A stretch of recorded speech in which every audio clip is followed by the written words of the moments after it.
I'm just waiting for my audience, and we're all waiting to hear from President Trump today. The new year is starting out like fireworks galore. Everything's happening all at once, everywhere. And he's making the world great again. Hi, Darla. You're the first one on. Hi, Sandy. I'm excited to see everybody and to share this moment in history with all of you. Oh, I think something's happening. Ooh, ooh, ooh. Is it? No. Well, according to Right Side Broadcasting, they've got a bunch of photographers in front of a blue curtain. So I'm going to trust the president's website, the White House website. Hi, Wayne. Hey, Solar Eclipse. Good to see everybody. So we're just waiting. I'm over here scanning. Um, a lot going on in the world today. Hi, Kimberly. And so excited to hear from President Trump as the horrible Maduro regime is apparently. And you know, they're celebrating in the streets of Iran as well, as it looks like they've kicked the mullahs out. Not that I know anything about any of this. Hi, LaDonna. However, the Beach Report is an international show. And I know in the past we've been telling people to please speak English so everybody can understand everything. And that's great, but at the same time, the Beach Report is international. And I'm an international girl. So I do hold citizenship in two different countries. Although that's about to change because if I have to choose, of course I'm going to choose the USA. Um, I did attain Swiss citizenship in 1996. And we can talk about citizenship and immigration and all that good stuff because I've lived it. So I have real experience behind. And when I talk about becoming a member of another country, a citizen, I know what I'm talking about because I've done it. I've done it all. How's everybody doing in this amazing January? What is it, January 3rd, and already the whole world is changing. Hey, Daniel, the liberation of Venezuela, President Trump's going to tell us how he literally took control of that situation. Um, yeah, you know, P. Norton, you shouldn't have to stop being a citizen of one country to be a citizen of another. But, well, I don't know if you should or shouldn't, but I do understand the dividing of loyalties. And for somebody like me, thank you, Grant. For somebody like me who became a citizen of Switzerland because that's where my family lived and that's where my children were born. But the day they were born, each one of them was immediately put into the process of becoming a naturalized American citizen. So I followed all the rules for my children, for myself, and for my husband, my ex-husband, that is. But it's very important citizenship. It's very important when you live in a country that you do assimilate with the people of that country. It's important you hold the same values of the people of the country that you are a citizen of. And I think what has happened to our country is that a bunch of unscrupulous politicians made it easy for third world populations to be brought here so that they would follow the rules of the politicians who wanted votes. So yes, I have dual citizenship. I know, I have it. It might be revoked. There might come a time where they tell every American citizen that you cannot be a citizen of two different countries. And I understand that at this point. because letting people into this country who don't share our values and look at us like a bunch of piggy banks that they can just sponge off of is not working. It is not working anymore. Debs, people are also cheering in the streets of Iran, which I would like to see some people here on here from Venezuela and Iran and all over the world, because we do have a lot of really interesting people on the Beach Report who have been with us for a while now, and they say, hello from Pakistan, hello from Iran, and these people, their English is good. Maybe they're using translators. I don't know, but they seem great, like really nice people. That scared me. The door slammed.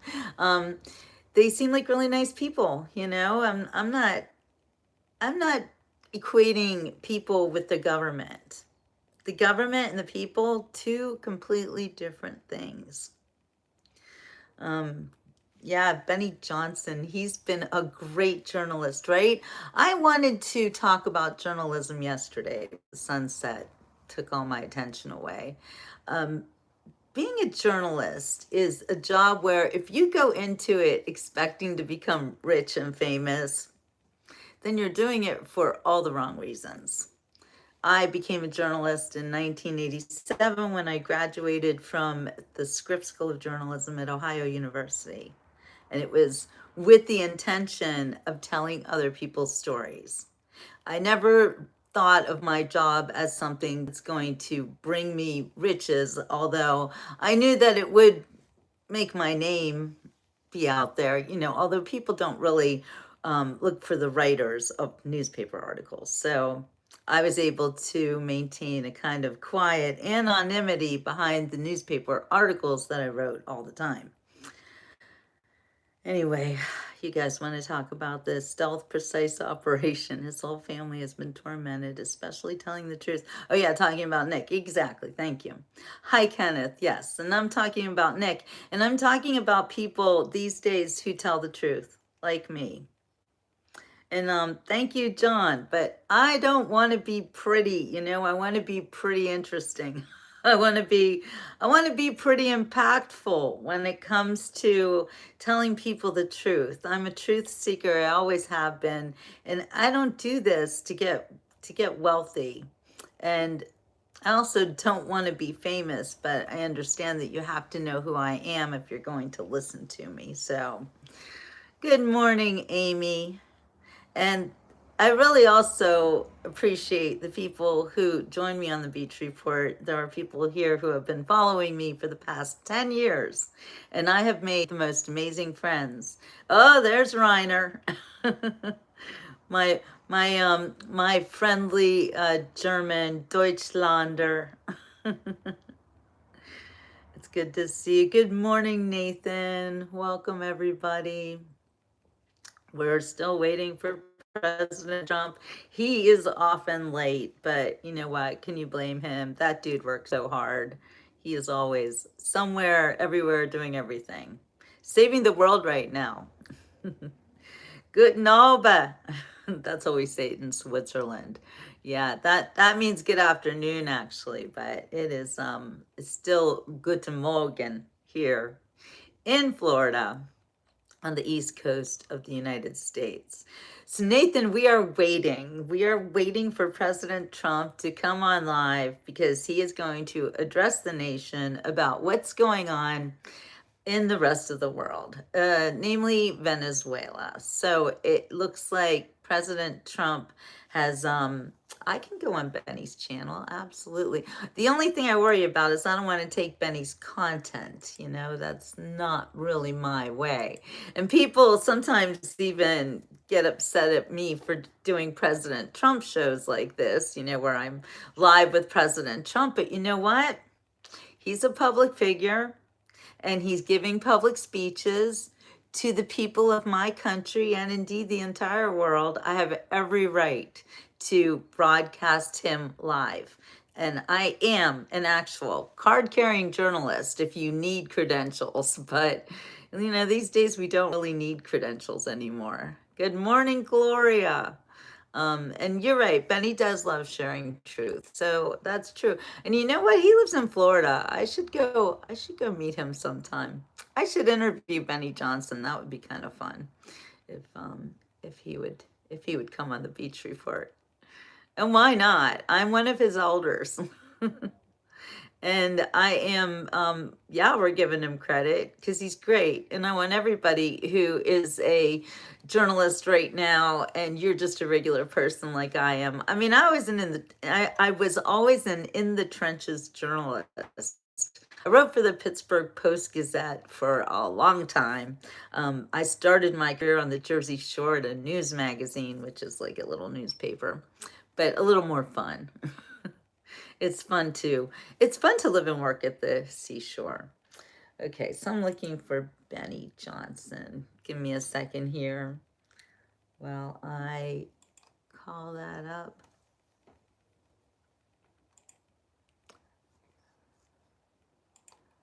Benny Johnson.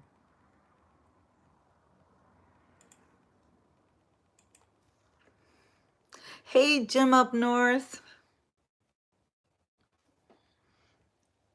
Okay, there's Benny's channel. And is he live? He definitely has to be live. Okay, he's live. Dollars of Somali scams. That is higher than the GDP of all of Somalia. Well, he's talking about the Somali scammers. All right. This whole like mealy mountain, the number one thing, the best. And I gotta say about the Somali scammers. You're a known cartel operative, Claudia Schiffer. I have had I've had people like, I'm so concerned about you. You seem really upset and depressed. And I'm like, dude, if you're not upset and depressed about the scammers in our country, then what are you doing? What are you doing? If this doesn't change your life and your way of thinking, what will? What's going to wake you up? Thank you, Gretchen. And I'm so glad you're here. I hope you will consider joining my members group because you're the kind of people that I want on my members group. Anyway, 41 people in it so far, so that's pretty cool. So yeah, Benny, I don't want to step on his toes right now. Anyway, and I want to do my own show. And you know what? That's something else I wanted to talk about. A lot of people are really relying on this AI in order to write things, tasks you want to do. I can tell that a lot of podcasters, influencers, if you will, are looking to AI to find good content. And you know what? I don't consult AI of what content. I know, Chad. I'm not on the beach though when President Trump goes live because I need all the conditions to be right. I need my speakers to work. I need I need my computer to broadcast it. Like it's a whole operation. I know the beach report is done on a shoestring budget with just one woman show here. I do it all by myself, but you know. And AI strongly references the Democratic media. Exactly. It's so true. So your friend's actual name is Beach. But anyway, we do have to stop thinking of AI as so important because you know what? Here's the thing about AI that is really turning into a huge drawback. And it is the amount of energy it takes to power AI. For instance, here in Florida, in Waxahachie, which is where, oh, thank you so much, Mark. I really appreciate that. Here in Florida, yeah, so Loxahatchee is right next to Wellington, Florida. Wellington, Florida is where the richest people in the world have their horse ranches. People like the Gates family members. People like the Bezos family members, their children actually. So they all have their horse farms in Wellington. And it's a very shishi community that you can't even see the houses because they're all like back behind these gates and these everything. It's like a big deal. Anyway, so I was there with my sister who lives there now. She lives in Loxahatchee, not Wellington. You can't, you live in Wellington. That's a big deal. Anyway, she lives in Loxahatchee and it's slated to be the site of a new AI data center, like really big, type of kind of factory that will need a lot of water to cool its jets, if you will, which tells me could be a fire hazard if it needs so much water. And it's huge. And then you live next to one of these AI power plants and you hear noise all the time. Okay, can you guys hear me and see me okay?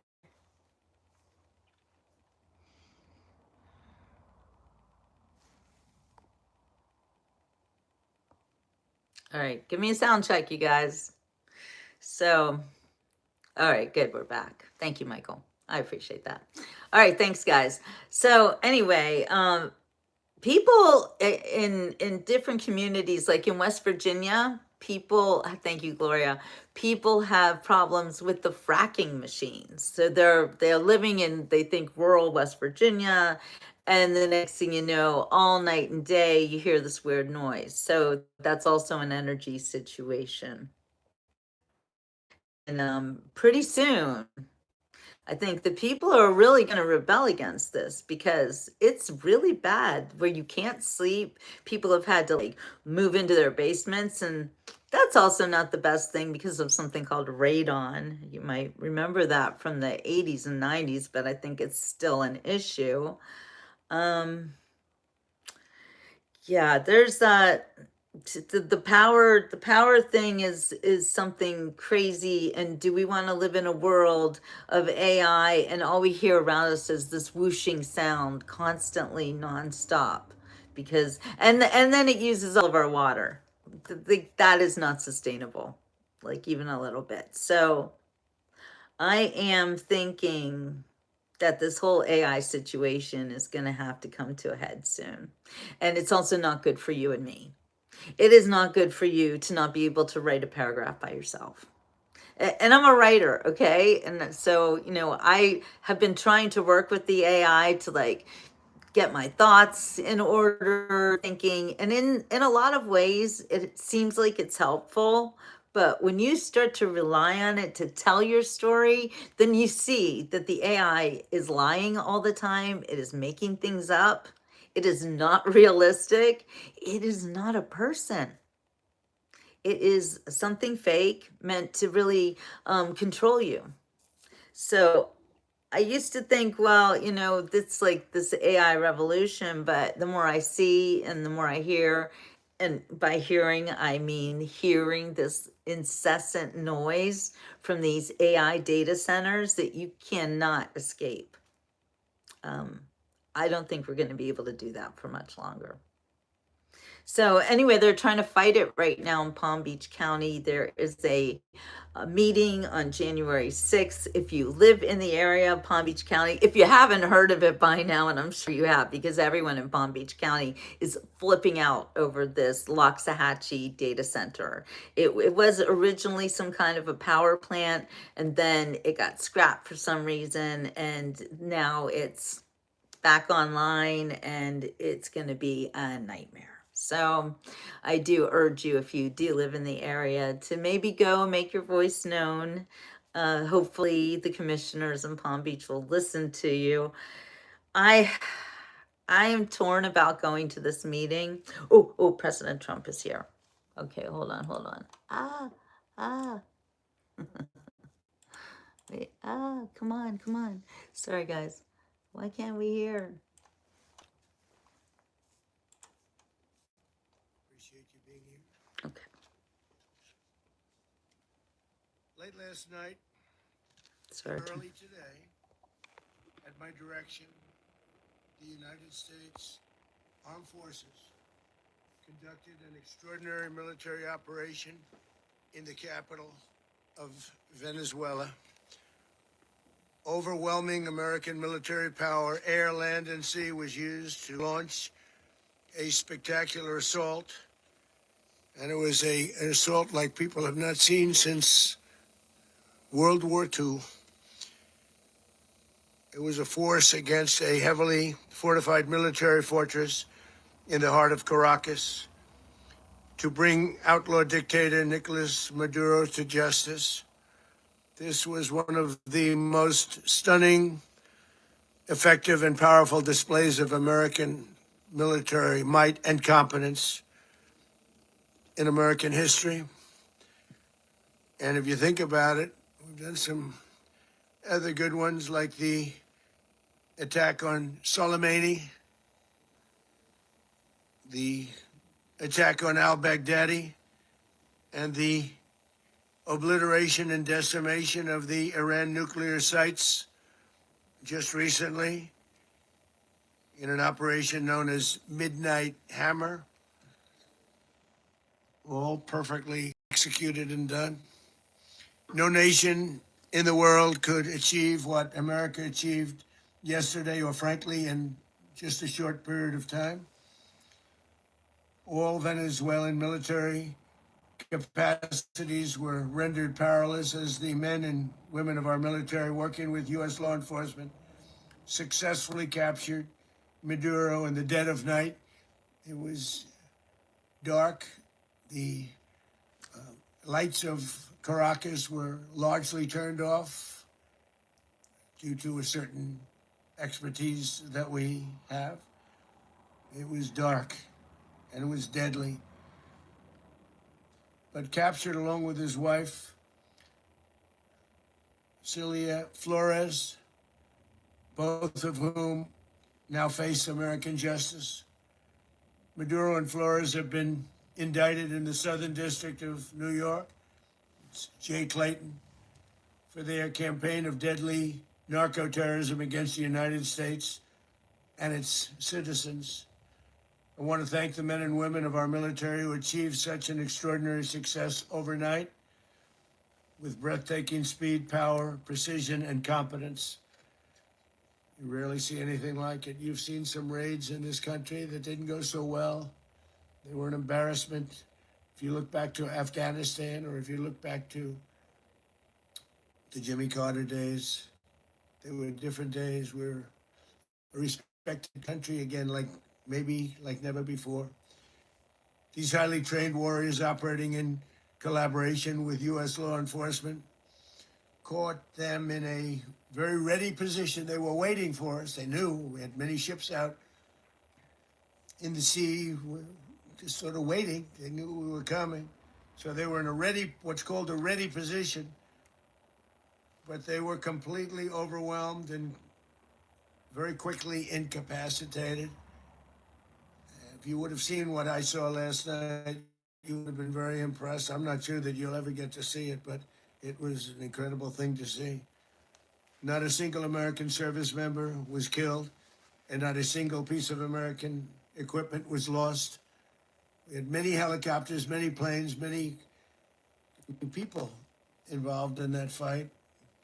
But think of that, not one piece of military equipment was lost, not one service member was, more importantly, killed. The United States military is the strongest and most fearsome military on the planet by far. With capabilities and skills our enemies can scarcely begin to imagine. We have the best equipment anywhere in the world.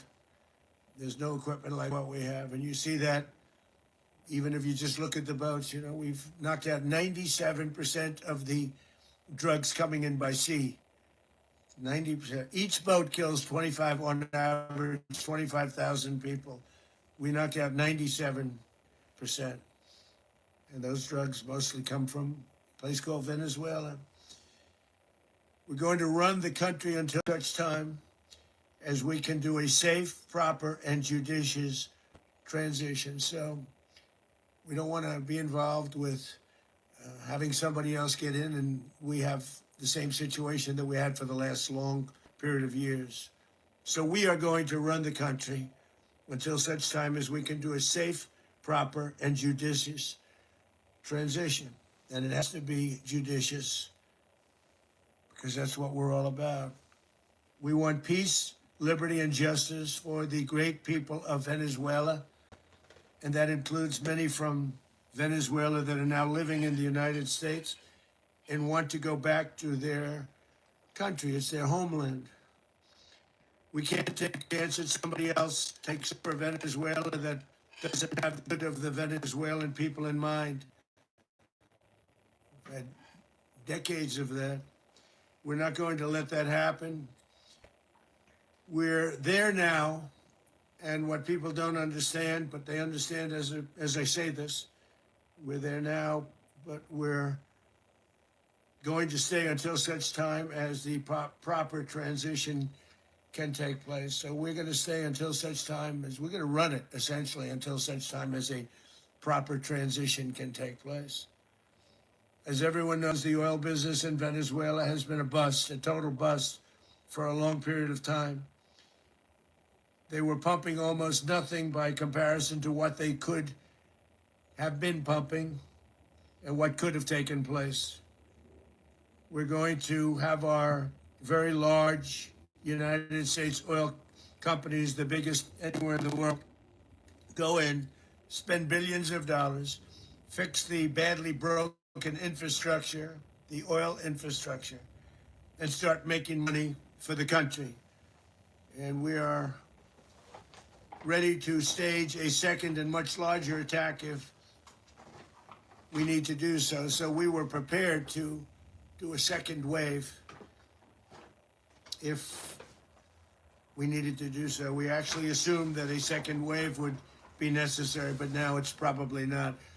The first wave, if you'd like to call it that, the first attack was so successful, we probably don't have to do a second, but we're prepared to do a second wave, a much bigger wave, actually. This was pinpoint, but we have a much bigger wave that probably won't have to do. This partnership of Venezuela with the United States of America, a country that everybody wants to be involved with because of what we were able to do and accomplish, will make the people of Venezuela rich, independent, and safe. And it will also make the many, many people from Venezuela that are living in the United States extremely happy. They suffered. They suffered. So much was taken from them. They're not going to suffer anymore. The illegitimate dictator Maduro was the kingpin of a vast criminal network responsible for trafficking colossal amounts of deadly and illicit drugs into the United States. As alleged in the indictment, he personally oversaw the vicious cartel known as Cartel de las Solas, which flooded our nation with lethal poison responsible for the deaths of countless Americans, the many, many Americans, hundreds of thousands over the years of Americans died because of him. Maduro and his wife will soon face the full might of American justice and stand trial on American soil. Right now, they're on a ship. They'll be heading to ultimately New York, and then a decision will be made, I assume, between New York and Miami or Florida. But we have people where the overwhelming evidence of their crimes will be presented in a court of law. And I've seen it. I've seen what we have. It's both horrible and breathtaking that something like this could have taken place. Sorry about that noise. As president of Venezuela, expired Maduro remained in power and waged a ceaseless campaign of violence, terror, and subversion against the United States of America, threatening not only our people, but the stability of the entire region. And you all saw it. In addition to trafficking gigantic amounts of illegal drugs that inflicted untold suffering and human destruction all over the country, all over in particular the United States, Maduro sent savage and murderous gangs, including the bloodthirsty prison gang, Tren de Aragua, to terrorize American communities nationwide. And he did indeed. They were in Colorado. They took over apartment complexes. They cut the fingers off people that they called police. They were brutal. But they're not so brutal now. And I just have to congratulate our military, Pete, and everybody, and our National Guard, because the job that they've done, whether it's in Washington, D.C., where we have a totally safe city, where it was one of the most unsafe cities anywhere in the world, frankly, and now we have no crime in Washington, D.C. We haven't had a killing. We had the terrorist attack a few weeks ago.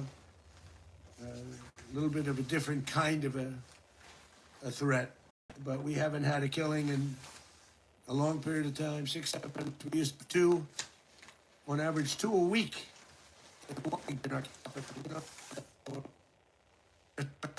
Everyone's happy. They walk in their daughters, they walk in their children, their wives, they walk to restaurants. Restaurants are opening all over Washington, D.C. So I want to thank the National Guard. I want to thank our military. And I want to thank law enforcement. It's been amazing. And they should do it with more cities. We're doing it, as you know. And we're doing it in Memphis, Tennessee right now. And crime is down. We just sort of started a few weeks ago. But crime is down now 77. And the governor of Louisiana called. Great person. And he wanted us to help him, as you know, in a certain very nice part of Louisiana.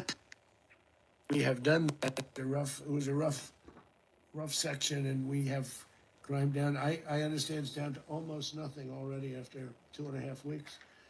New Orleans, it's down to almost nothing, and we've only been there for 2.5 weeks. Can't imagine why governors wouldn't want us to help. We also helped, as you know, in Chicago, and crime went down a little bit there. We did a very small help because we had no working ability with the governor. The governor was a disaster, and the mayor was a disaster. But it knocked down crime. But we're pulling out of there when they need us. We'll know. You'll know. You'll be writing about it. And likewise, Los Angeles, where we saved Los Angeles early on, where the head of the police department made a statement that if the federal government didn't come in, we would have lost Los Angeles. That's long after the fires. That's when they had the riots in Los Angeles. We did a great job. Got no credit for it whatsoever, but that's okay. It doesn't matter. We don't need the credit.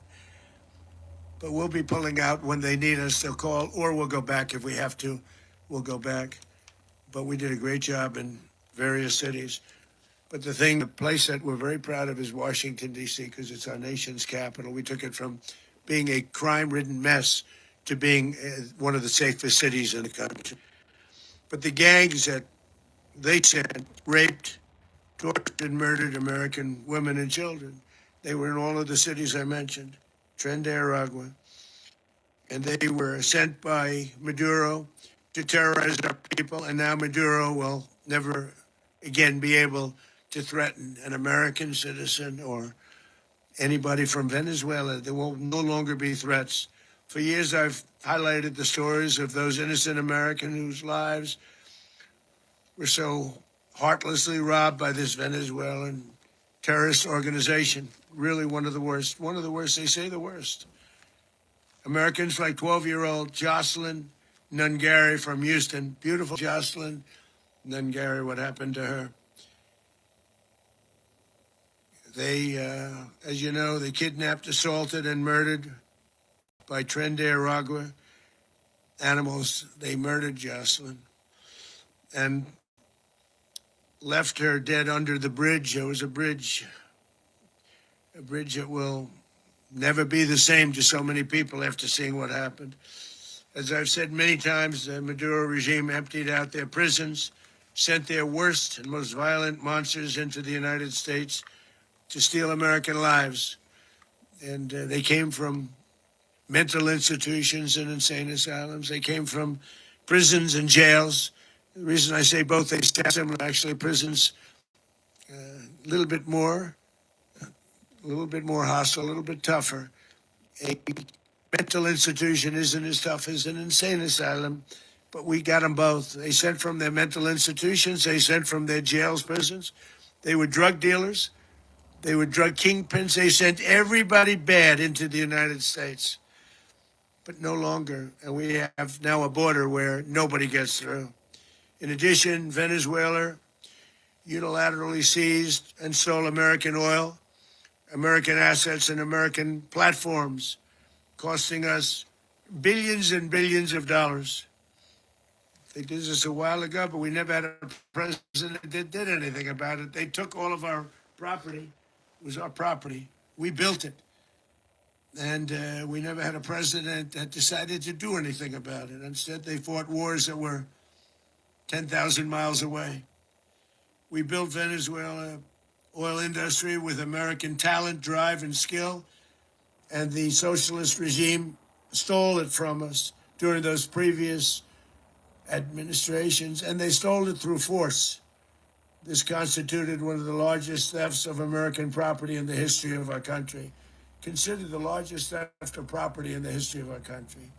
Massive oil infrastructure was taken like we were babies, and we didn't do anything about it. I would have done something about it.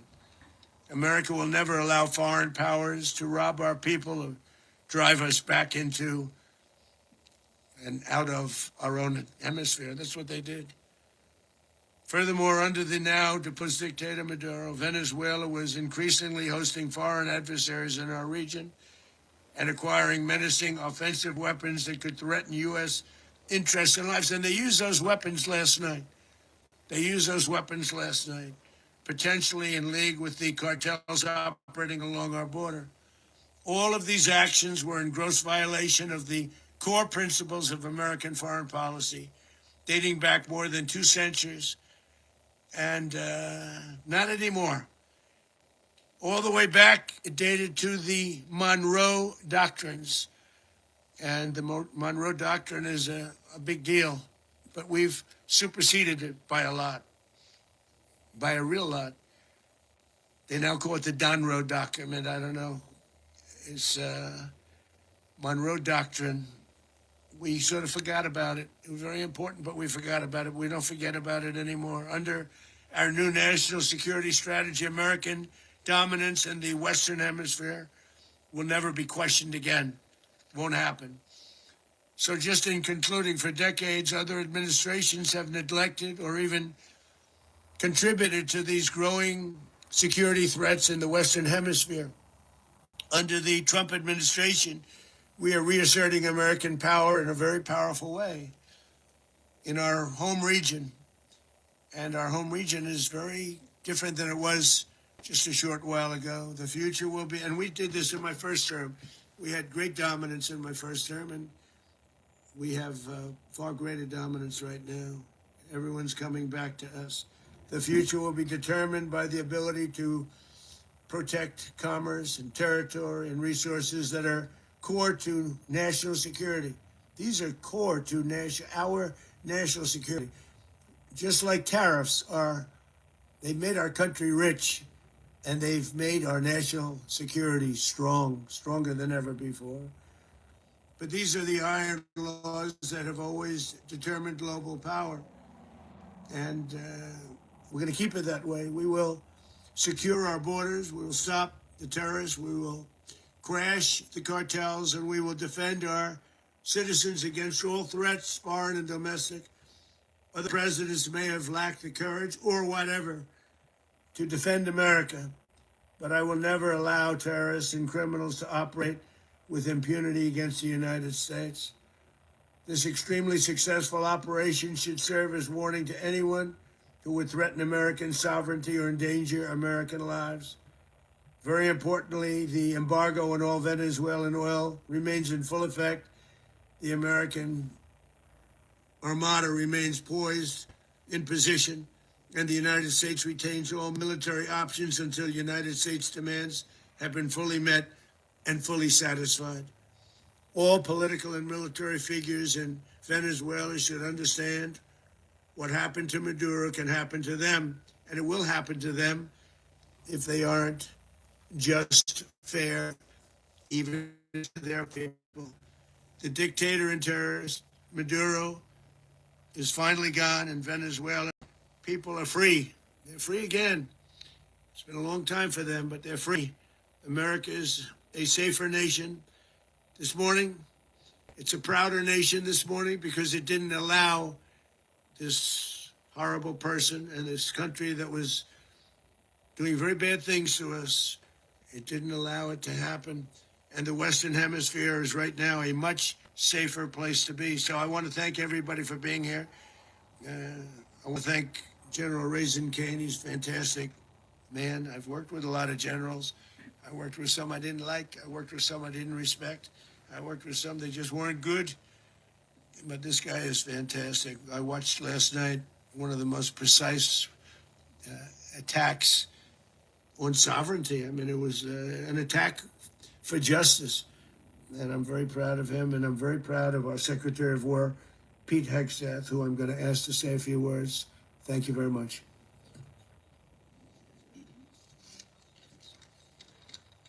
Well, thank you, Mr. President. Finally, a commander-in-chief the world respects and the American people deserve. And as the president said, words can barely capture the bravery and the power and the precision, best in the world and the best of our country. What all of us witnessed last night was sheer guts and grit, gallantry, and glory of the American warrior.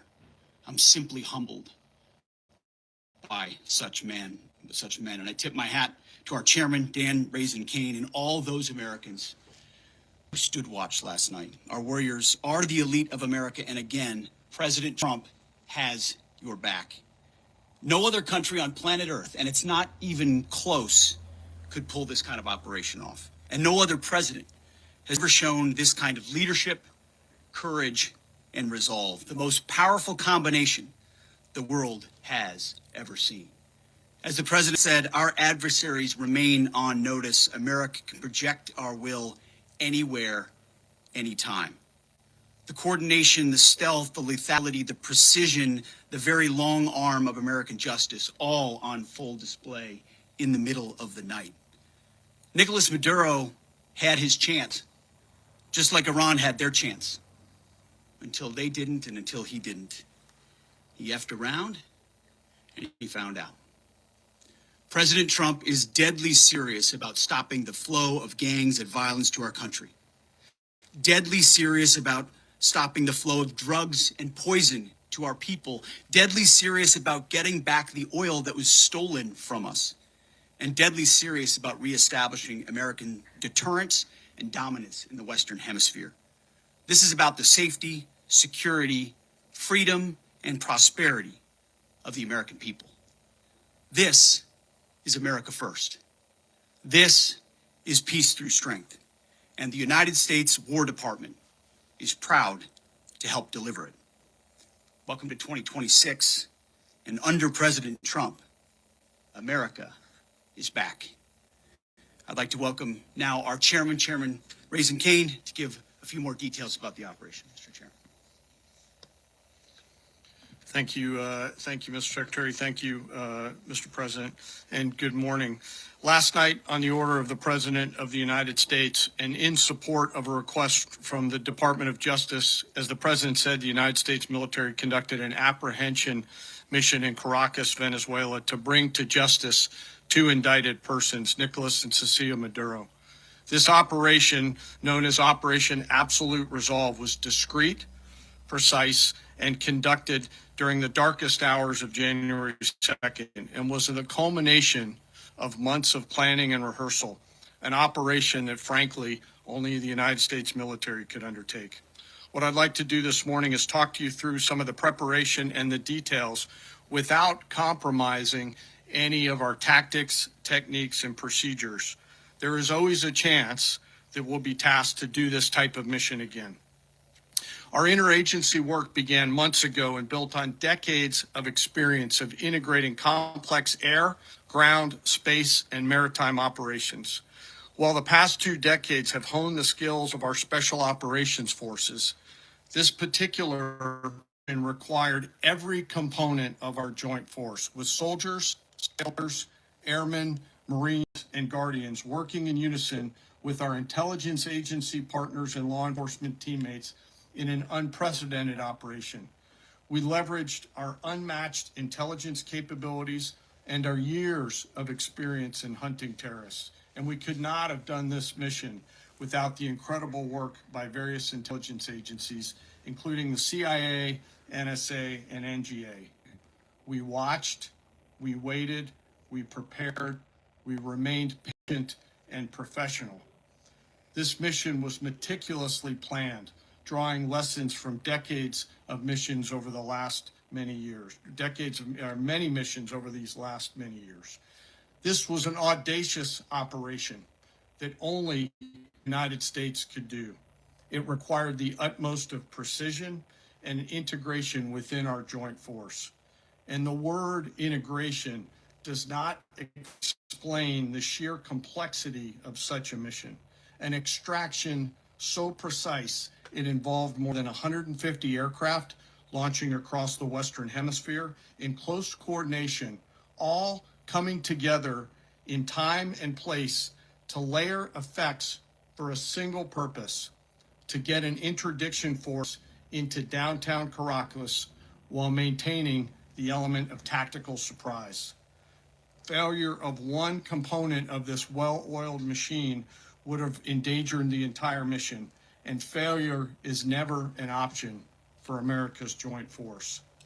Those in the air over Caracas last night were willing to give their lives for those on the ground and in the helicopters. Let me talk a little bit about the preparation. After months of work by our intelligence teammates to find Maduro and understand how he moved, where he lived, where he traveled, what he ate, what he wore, what were his pets, in early December, our force was set pending a series of aligned events. Key was choosing the right day to minimize the potential for civilian harm and maximize the element of surprise, and minimize the harm to the indicted personnel so, as the president said, they could be brought to justice.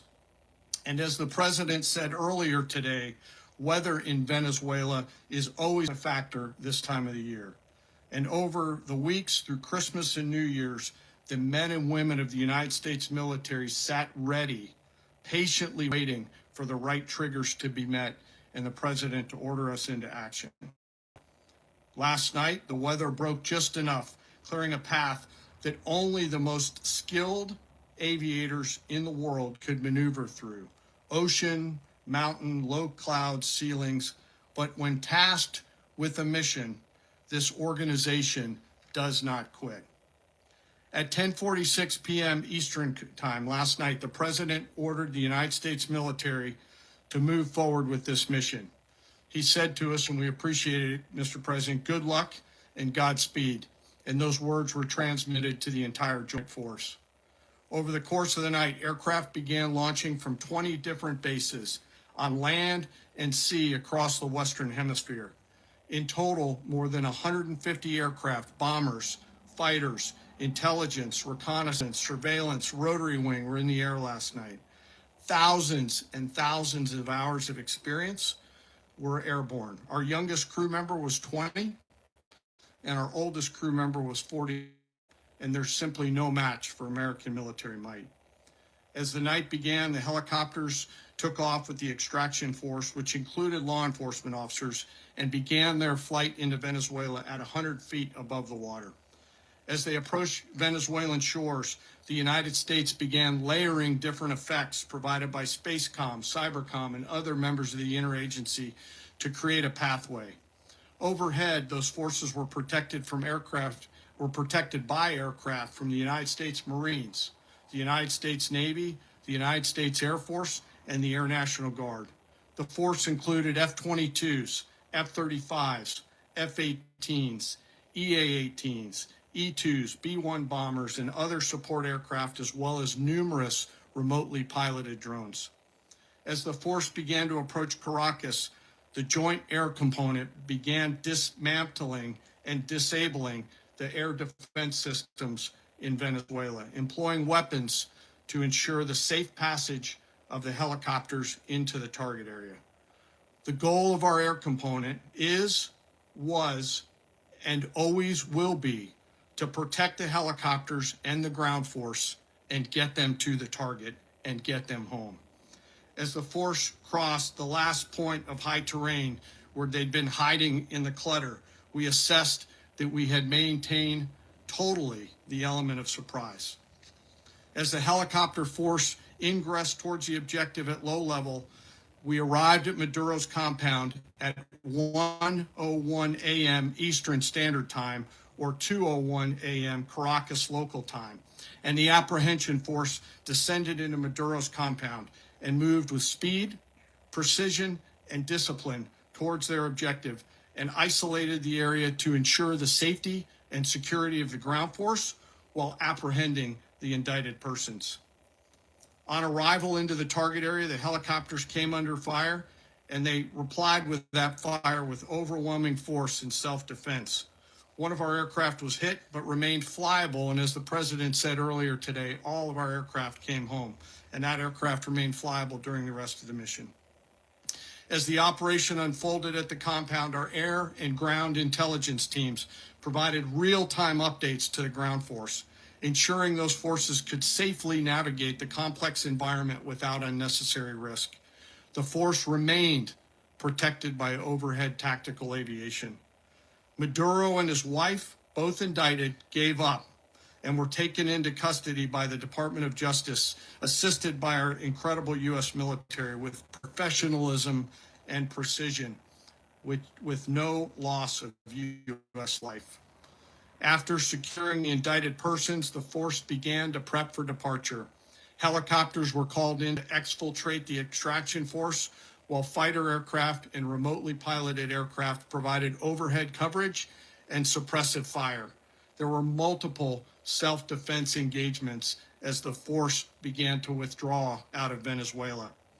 The force successfully exfiltrated and returned to their afloat launch bases, and the force was over the water at 3:29 a.m. Eastern Standard Time with indicted persons on board. And both Maduro and his wife were embarked aboard the USS Ujima.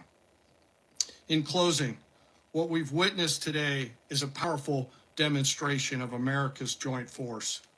We think, we develop, we train, we rehearse, we debrief, we rehearse again and again, not to get it right, but to ensure that we cannot get it wrong.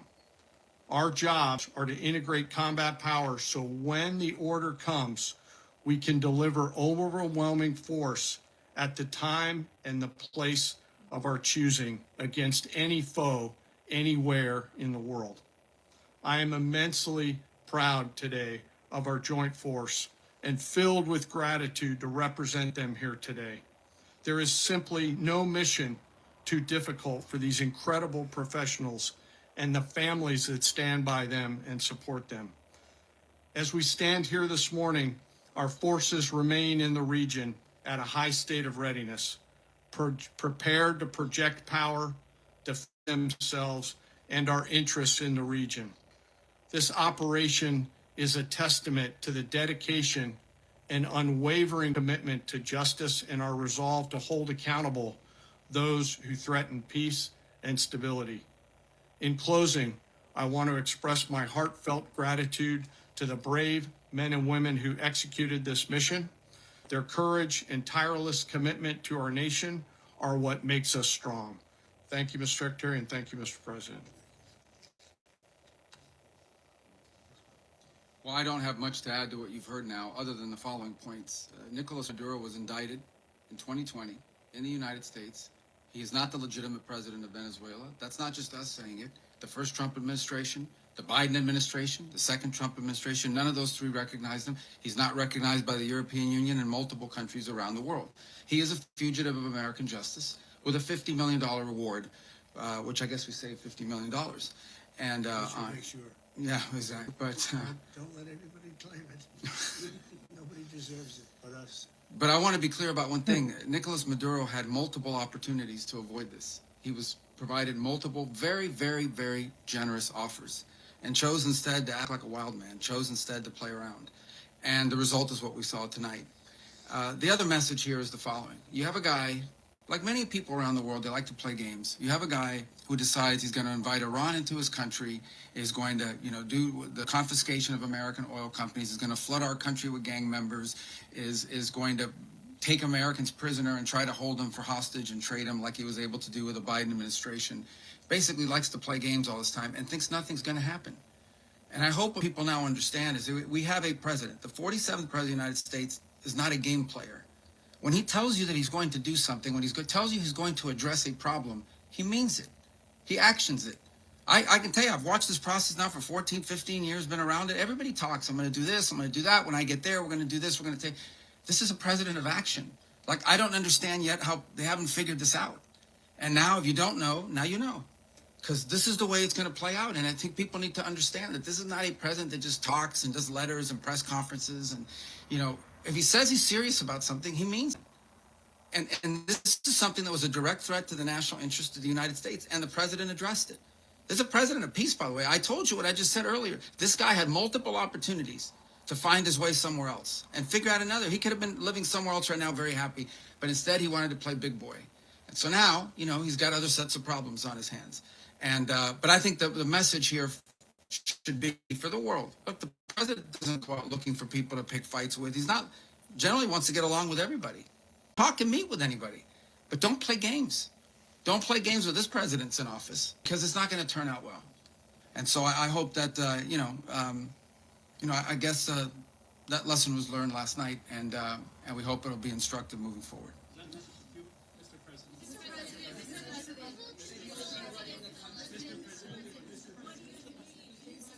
Please. We're going to be running it with a group, and we're going to make sure it's run properly. We're going to rebuild the oil infrastructure, which will cost billions of dollars. It'll be paid for by the oil companies directly. They will be reimbursed for what they're doing, but that's going to be paid. And we're going to get the oil flowing the way it should be. As you know, it was just a minor flow. It was actually a minor flow for what they have. But we're going to run it properly, and we're going to make sure the people of Venezuela are taken care of. We're going to make sure the people that were forced out of Venezuela by this thug are also taken care of. Does the U.S. running the country mean that U.S. troops will be on the ground? How will that work? Well, you know, they always say boots on the ground. Oh, so we're not afraid of boots on the ground if we have to have. We had boots on the ground last night at a very high level, actually. We're not afraid of it. We don't mind saying it. But we're going to make sure that that country is run properly. We're not doing this in vain. This is a very dangerous attack. This is an attack that could have gone very, very badly. Could have gone very badly. We could have lost a lot of people last night. We could have lost a lot of dignity. We could have lost a lot of equipment. The equipment is less important, but we could have lost a lot. And we're going to make sure that this is proper. We're there now. We're ready to go again if we have to.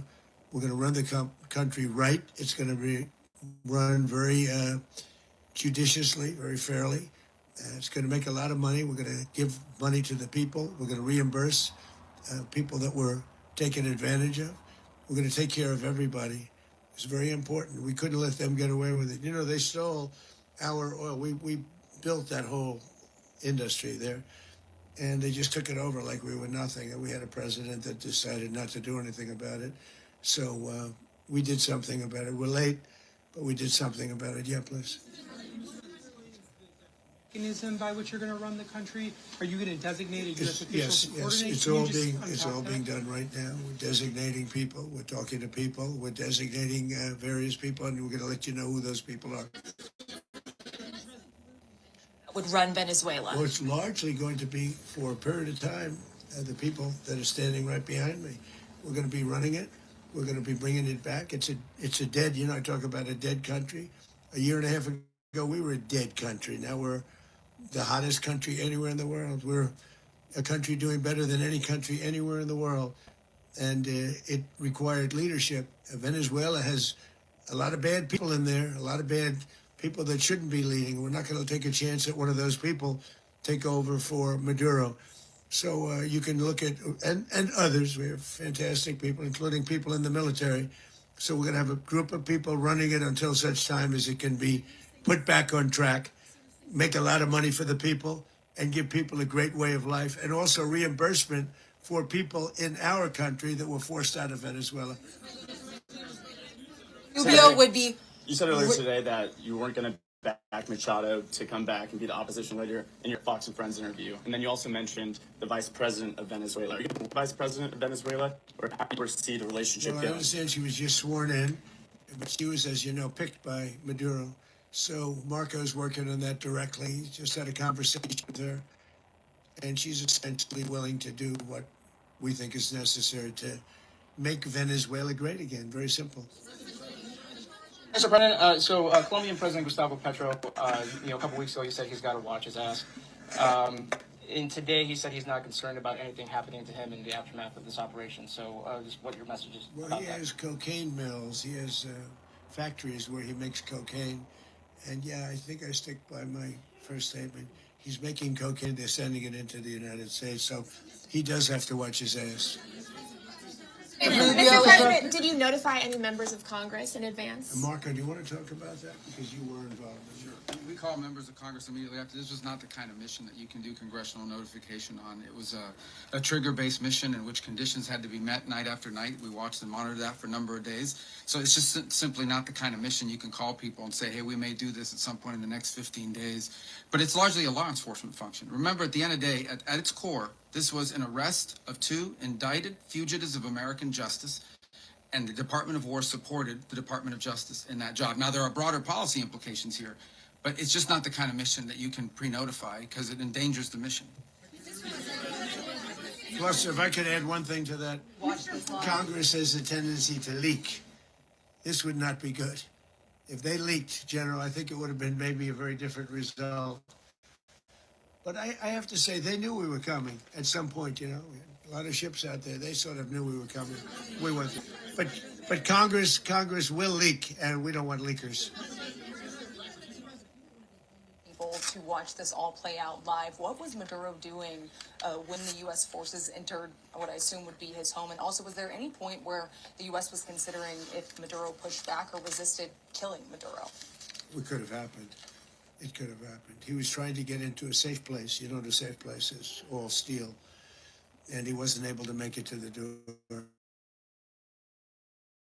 The opposition so fast. And there was a lot of opposition. You know, people were wondering, did we get it by surprise? Sort of surprised, but they were waiting for something. It was a lot of opposition. There was a lot of gunfire. You saw some of it today. But he was trying to get to a safe place, which wasn't safe because we would have had the door blown up in about 47 seconds, they say on average, regardless of how thick the steel was. It was a very thick door. It was a very heavy door, but he was unable to get to that door. He made it to the door. He was unable to close it. Go ahead, finish. To be in the time being right now, do you know his exact Well, whereabouts? eventually, ultimately, in the near future, he's going to be brought to New York. And where is he going to be held? Where is he going to be held in New York? Do you know? That's going to be up to the officials that do these things. Mr. President, the U.S. has something of a mixed track record of ousting dictators without necessarily a plan for what comes afterwards. Not with Did me. that weigh on your decision? Well, that's why we had different presidents, but with me, that's not true. With me, we've had a perfect track record of winning. We win a lot, and we win. If you look at Soleimani, you look at al-Baghdadi, you look at the Midnight Hammer. Midnight Hammer was incredible. Right now, you've had only victories. You've had no losses. Yeah. How long do you expect the U.S. to run Venezuela, and how soon do you want Venezuelan people to hold elections? So I'd like to do it quickly, but it takes a period of time. You know, we're rebuilding. We have to rebuild their whole infrastructure. The infrastructure is rotted. It's actually very dangerous. It's blow-up territory. Oil is very dangerous. It's a very dangerous thing to take out of the ground. It can kill a lot of people. It has killed a lot of people doing just that. The infrastructure is old. It's rotted. Much of it is stuff that we put there 25 years ago, and we're going to be replacing it. And we're going to take a lot of money out. We can take care of the country. Yeah. Are you saying that Secretary Rubio? Mr. President, China, Russia, and Iran have interests in Venezuela. How does this operation affect your relationships with them when Well, it in comes terms to of oil and China drugs? and Russia, Russia when we get things straightened out. But in terms of other countries that want oil, we're in the oil business. We're going to sell it to them. We're not going to say we're not going to give it. In other words, we'll be selling oil, probably in much larger doses because they couldn't produce very much because their infrastructure was so bad. So we'll be selling large amounts of oil to other countries, many of whom are using it now, but I would say many more will come. Are you saying, Mr. President, are you to the people of saying that, Venezuela? Mr. President, are Go you ahead, saying behind that, you, please. Mr. President, thank you. What is your message to the people of Venezuela today? Of course, the civilian population specifically, they have a lot of questions. What is your message to the people of That Venezuela? you're going to have peace, justice. You're going to have some of the riches that you should have had for a long period of time. It was stolen from you. but you're going to have peace and you're going to have safety. You're going to have justice. You're going to have a country. You're going to have a real country. You're going to have potentially a great country. You know, if you go back 20 years, maybe even a little longer ago, that was a great country, and they destroyed it. Remember, I said that if we lose this election, the United States will be Venezuela on steroids. That's what would have happened. Had we lost the election, the 2024 election, we suffered so badly when you look at the border from 2020. What they did, what Joe Biden administration did to our country should never be forgotten. But if we had to go through another year of that, we would be exactly where Venezuela was in terms. I used to say, if they win, we're going to be Venezuela on steroids, and that's what would have happened. President, thank you. Are you saying that Secretary Hegseth and Rubio are going to be running Venezuela, and will you be sending in U.S. military They're going troops to be to a team provide? that's working with the people of Venezuela to make sure that we have Venezuela right. Because for us to just leave, who's going to take over? I mean, there is nobody to take over. You have a vice president who's been appointed by Maduro, and right now she's the vice president, and she's, I guess, the president. She was sworn in as president just a little while ago. She had a long conversation with Marco, and she said, we'll do whatever you need. I think she was quite gracious, but she really doesn't have a choice. We're going to have this done right. We're not going to just do this with Maduro, then leave like everybody else, leave and say, let it go to hell. If we just left, it has zero chance of ever coming back. We'll run it properly. We'll run it professionally. We'll have the greatest oil companies in the world go in and invest billions and billions of dollars and take out money, use that money in Venezuela. And the biggest beneficiary are going to be the people of Venezuela. And also, I can't stress this strongly enough, the people that got thrown out of Venezuela that are now in the United States, and frankly, some want to stay and some probably want to go back. The country, and were any of the detained Americans? Well, right now, they're very arrested? protected. Yes, they're very protected. The people of, and we let them know that you better not touch one of them. Are you concerned that bad elements of the Maduro regime will remain in place? Well, we know who they are. We're on them, and they're acting much differently now than they would have acted 2 days ago. Okay, wait, behind you, please. Mr. President, why is running a country in South America America first? Well, I think it is because we want to surround ourselves with good neighbors. We want to surround ourselves with stability. We want to surround ourselves with energy. We have tremendous energy in that country. It's very important that we protect it. We need that for ourselves. We need that for the world. And we want to make sure we can protect it. Yes, sir. Please, go ahead. Is there a message to Cuba on Guadalcanal? Well, Cuba is an interesting case. Cuba is, not doing very well right now. That system has not been a very good one for Cuba. The people there have suffered for many, many years. And I think Cuba is going to be something we'll end up talking about because Cuba is a failing nation right now, very badly failing nation. And we want to help the people. It's very similar in the sense that we want to help the people in Cuba, but we want to also help the people that were forced out of Cuba and living in this country. Do you want to say something about that, Marco, please? Well, I mean, I just gave you a statement a few minutes ago about, when the president speaks, you should take him seriously. So suffice it to say, Cuba is a disaster. It's run by incompetent, senile men, and in some cases, not senile, but incompetent nonetheless. It has no economy. It's in total collapse. And by the way, they were, all of the guards that helped protect Maduro, this is well known, their whole spy agency, all that were full of Cubans. I mean, it's amazing. This poor island took over Venezuela in some cases. One of the biggest problems the Venezuelans have is they have to declare independence from Cuba. They tried to basically colonize it from a security standpoint. So, yeah, look, if I lived in Havana, I was in the government, I'd be concerned, at least a little bit. Well, the president already announced a week ago that anything that's sanctioned, it's sanctioned oil, it's not going to be allowed to get there. So that's a pre-existing. The answer is yes. Yes.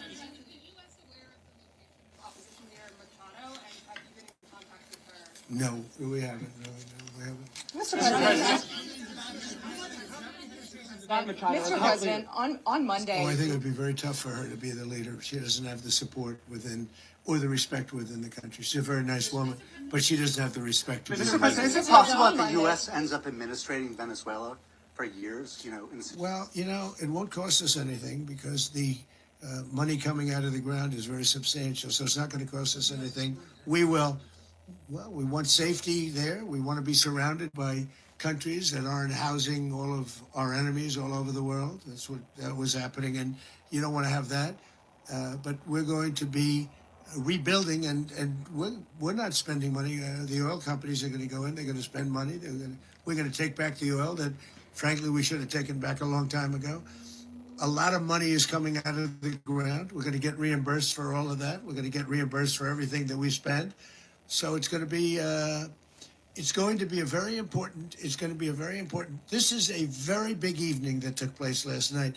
We have to be surrounded by safe, secure countries, and we also have to have energy. Very important. We have to have energy that's real energy, not where they're getting 4% and 5% of the energy out of the ground. You take a look. It was such a disaster. So what's going to happen with Venezuela, I think, over the next period of a year, is going to be a great thing, and the people of Venezuela will be the biggest beneficiaries.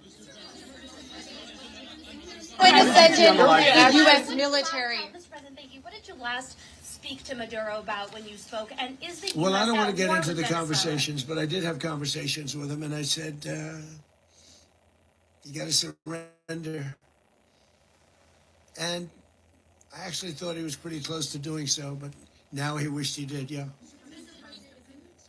You said that Maduro is responsible for drug trafficking. You recently pardoned the former president of Honduras, who was convicted for many drug trafficking. Can you explain how these two situations are Well, different? And would you ever pardon Maduro? I endorsed, as you know, the winning president, the man who won in Honduras. I endorsed the man who won in Chile. I endorsed the man who won in Argentina. And we are doing very well with that whole group. What the man that I pardoned was, if you could equate it to us, he was treated like the Biden administration treated a man named Trump. That didn't work out too well for them.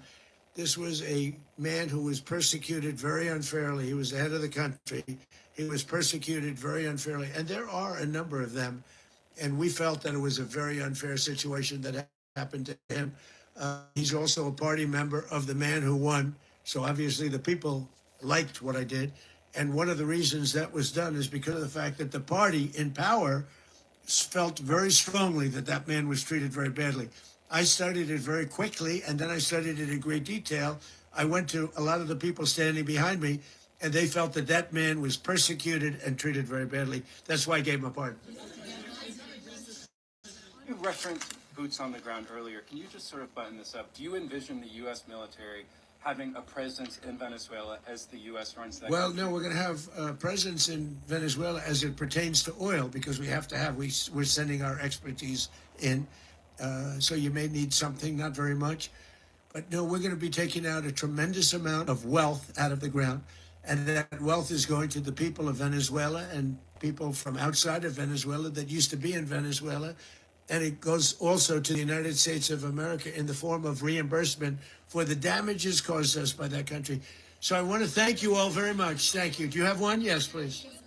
You were so nice before. I'm going to give you the final question. Go ahead. Thank you, Mr. Unless it's a President. bad question, in It's which about case Putin. I'll go one word. It's about Putin, if you want. About Putin. Well, that's Okay. always nice You had to a talk phone- about Putin. You had a phone call with him Yeah. on Monday. Did he talk at all about Maduro? Did y'all talk about this? No, we didn't. And We then- never spoke about Maduro. Are you mad at him right now? I mean, there's this I'm not intelligence. thrilled with Putin.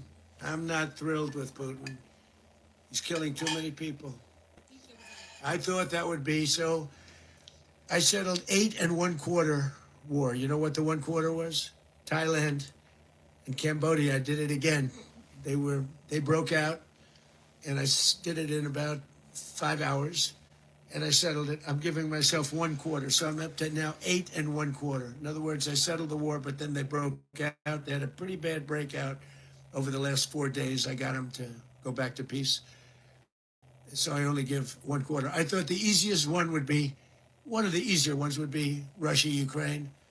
It's not. And they both have done some pretty bad things. And look, that's Biden's war. That's not my war. But I want to stop the lives. Did you see where last month, 30,000, it was 27,000 the month before. 30,000, mostly soldiers, were killed this last month. 30,000. I want to stop that. You know, I got NATO to pay 5% instead of the 2% that they weren't paying. They weren't paying 2, now they pay 5. And we send them a lot of munitions, we send them a lot of things, missiles and various other things, a lot. And they pay. The United States is not losing money. We're probably making money on that. It's the last thing I care about. I just want to stop all those people. We're losing 25, 30,000 human beings. They come from 2 places that are very far away. But if I can stop, because it's something I've been pretty good at doing, deals, I guess. It's all a deal. Life is a big deal. But if I can stop that war and stop 30,000 young people, in addition to the fact that people are being killed in Kiev, people are being killed in other cities throughout, a much smaller number, but they're being killed, viciously killed. So I'm not happy about it. I thought that would be something that would get solved. We have Mr. Witkoff here. I think that we're making progress, but that's a war that should have never happened. If I were president, it would have never happened. Putin says it. Everybody says it. If I were president, that would have never happened. But I inherited that war. That was Joe Biden, Zelensky, and Putin.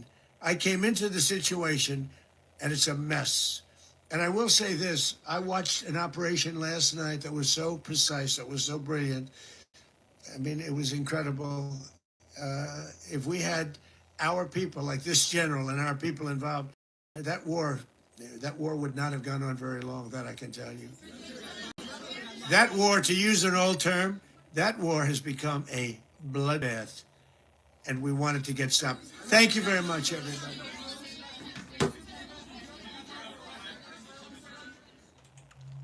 Okay. So, here we are. Running Venezuela now, which is interesting. But you know what? You gotta do what you gotta do. And it makes me think about the woman who actually won the Nobel Peace Prize. And everybody said that Trump deserved it. But the more I learn, she really deserved it. Like, big time. Go into hiding. And she was meant to be the real president of Argentina. So it is amazing that, oh my gosh, wait, I'm trying to get rid of nasty people. Sorry, guys. Not calling attention to them at all, though. Wow, so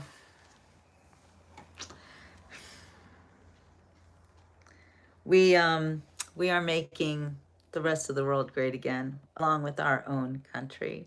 Hi, Jasmine. Good to see you. Oh, you cannot hear. Can you? Do you guys have a sound problem over there? Can you hear me? Can you see me? Thank you, Darla. Thank you. Jasmine, you're a little bit late, girlfriend. We were just watching President Trump. Okay, thank you. Thank you, guys. Glad you're here. So, yeah, Norton, I know sometimes it is fun to debate the haters, and especially the ones who clearly need to learn something. And then there are the ones that are just bots, and they're just saying crazy, stupid stuff, and we just have to get rid of them and ignore them. As this new year unfolds, I have made a kind of a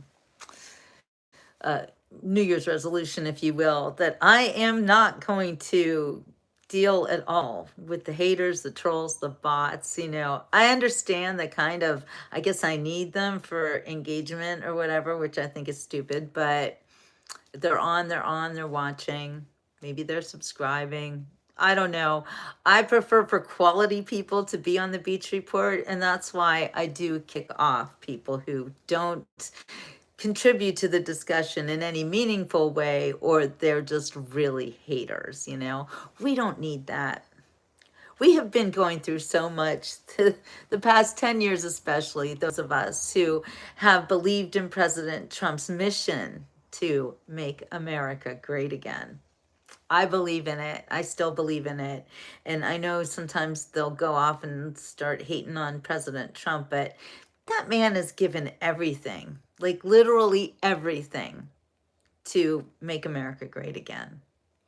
And I'm not even looking at them, Kimberly. I'm looking at my wonderful, great patriots who come on the Beach Report. You've been here for a long time. Some of you have been here for 10 years, and some of you are just learning about the Beach Report now that we're on YouTube. So I welcome you, Patriots. And I also want you guys not to get so upset about the nasty people, the haters and everything, because guess what? They're losing.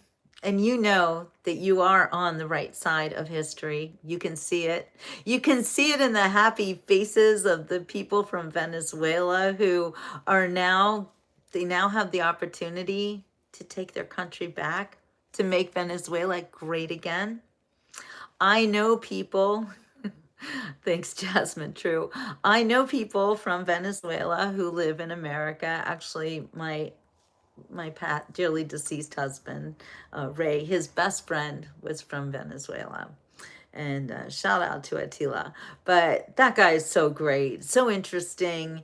He came from a family of doctors. You know, they pushed the good people out of Venezuela, along with the criminals and the people they released from the jails and the prisons. Both, you know, the people who were good had to run away, and the people who were bad were sent here to destabilize our country in the form of stealing from us, taking our, being welfare recipients, joining gangs, terrorizing Americans. Yeah, what's your real name? Jesus loves you. Tell us. You might have told me before. Sorry, I forgot. You know, I'm old. I don't remember everything. Anyway, I'm not looking at these held for review messages, although some of them are good. So, but I'm just not paying attention. If your message is held for review, we'll see what the last one was.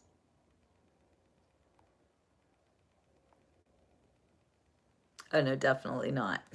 Definitely not.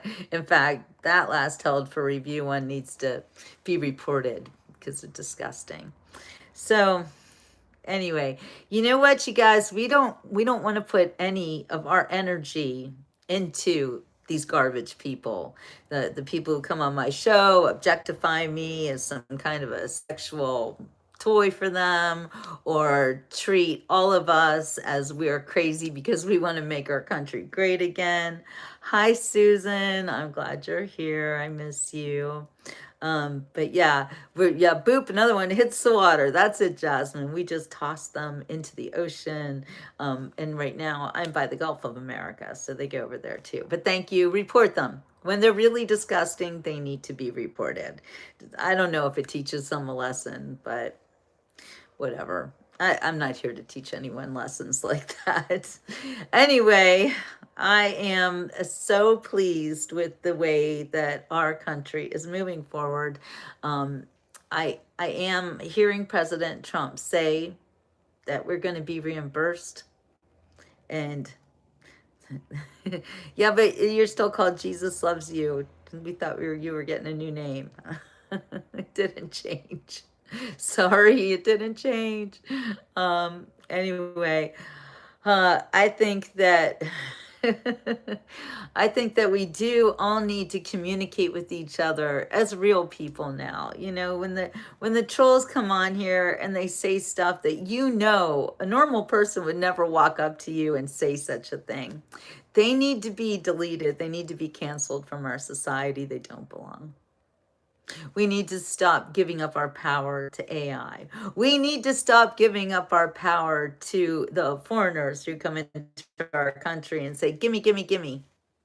Because that's why their country failed. Because that's what they do. Especially the third world. These people, they don't belong here. We're a different country. And if you want to live in a country where everybody's ripping everybody else off, then you go to that country and you stay there. Because in the United States of America, we really love each other. We do, and it's unfortunate that the past 10 years they have used computers in order to get us to hate each other. Families divided. The COVID was the worst special operation I've ever seen in my life. So destructive. Telling people that you have to be afraid of your neighbors and your friends. It's really, really awful. And I never want to see us go through that again. I don't want anything to do with Canada. Although I have very good friends from Canada, and they come down here to visit us in Florida for our wonderful weather, and we welcome those people. But all of the people who hate us, you know what? We're done with you. We're done with being treated like the world's piggy bank. Americans are going to now stand up for ourselves, and it's time. Thank you, Jasmine. Oh, I love this girl so much. For guidance. Lord, guide my steps and my heart today, that I may honor you in all I do and say. Help me choose wisely and stay close to your will. Amen. Thank you. That's wonderful, Jasmine. And thank you, USA. All right, Nicole Superstar. Love it. Okay, that's good. So you're a girl. I don't know why I thought you were a guy. I was confused by that. But do you live in Jupiter? You're local? Anyway, okay, I'm not looking at these bad people anymore. So I'm so glad that we liberated a country today. That's what we did. We liberated Venezuela. And every Venezuelan right now is cheering. And you know what other countries we're liberating? Iran, Madagascar. You know, the people are rising up. They're the young people especially, so kudos for them. Unfortunately, the young people in America have been very brainwashed and taught to think only of themselves, taught to believe that God made a mistake with them and made them the wrong gender. That sounds crazy, right? But you know it's true. And that's what President Trump is doing right now in stopping that kind of behavior, because the people that we have right now growing up in our country are literally being brainwashed in front of our very eyes. And it's wrong and it needs to stop. So I hope that we can save this generation, because they have really been put through the ringer. I feel so sorry for the kids these days. They have not had a normal life. Not like me. I grew up in the 80s. I'm a Gen Xer and super happy about that. I realize now that my childhood was more amazing than I could ever have imagined.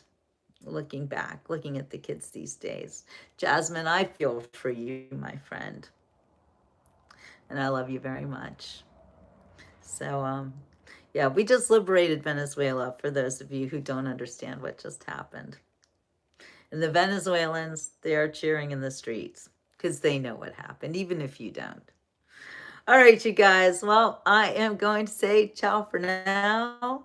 And yeah, Gloria, but you're a boomer. Gen X in the house. Anyway, I love you guys. And when are you going to the beach? Is a great question, Nicole. I think we might have to do a sunset show tonight, because the sunsets lately have been amazing. So beautiful. Last night, everybody all over South Florida was like looking at the sunset. And it was crazy, because as I was broadcasting the sunset to you guys, my bestie over in Fort Lauderdale and in Miami, they were all like sending me pictures like, oh my gosh, look at the sunset. And I'm like, I know. This is what we do in Florida. We get so excited about the sunset. And, you know, the sunrise too. It just, God's glory. It's God's artwork. And it makes me very happy. So I will see you guys on the sunset show tonight, because it's a beautiful day outside in South Florida. We're here in Fort Myers, so we'll do a live sunset. Maybe we'll take you over to Bonita Beach or something like that, something different than Fort Myers. And Mark says the sunsets and the sunrises are why we drive 1,400 miles to go to Florida every April. It is such a wonderful experience.